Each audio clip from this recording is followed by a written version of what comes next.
മൂന്നാറിൽ ജനവാസ മേഖലയിൽ വീണ്ടും കാട്ടുപോത്തിറങ്ങി. മൂന്നാർ ടാറ്റ ആശുപത്രി ക്വാർട്ടേഴ്സിന് സമീപമാണ് കാട്ടുപോത്തിറങ്ങിയത്. കാട്ടുപോത്ത് ഏറെ സമയം ജനവാസ മേഖലയിൽ സ്വൈര്യവിഹാരം നടത്തിയത് ആളുകളിൽ ആശങ്ക ഉയർത്തി. മൂന്നാർ ടൗണിന് സമീപമാണ് ടാറ്റ ആശുപത്രി.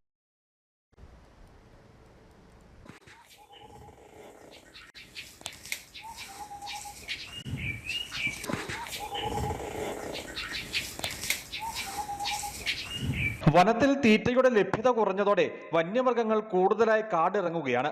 കാട്ടാനകൾക്ക് പുറമെ മൂന്നാറിലെ തോട്ടം മേഖലയിൽ വേനൽ കനത്തതോടെ കാട്ടുപോത്തും ഭീതി പടർത്തുന്ന സാഹചര്യമുണ്ട്. മൂന്നാർ ടാറ്റ ആശുപത്രി ക്വാർട്ടേഴ്സിന് സമീപം കാട്ടുപോത്തിറങ്ങി. കാട്ടുപോത്ത് ഏറെ സമയം ജനവാസ മേഖലയിൽ സ്വൈര്യവിഹാരം നടത്തിയത് ആളുകളിൽ ആശങ്ക ഉയർത്തി. ദിവസങ്ങൾക്ക് മുമ്പ് നല്ലതണ്ണി ITD മേഖലയിൽ പകൽ സമയത്ത് കാട്ടുപോത്തിറങ്ങിയിരുന്നു. ലയങ്ങൾക്ക് തൊട്ടരികിലൂടെയായിരുന്നു കാട്ടുപോത്തിന്റെ സഞ്ചാരം. നാളുകൾക്ക് മുമ്പ് 2 തവണ മൂന്നാർ ടൗണിൽ പകൽ കാട്ടുപോത്തെത്തി. ജനവാസ മേഖലയിലെത്തുന്ന കാട്ടുപോത്ത് ഇതുവരെ കൂടുതൽ പരാക്രമത്തിന് മുതിരാത്തത് ആശ്വാസമാണ്.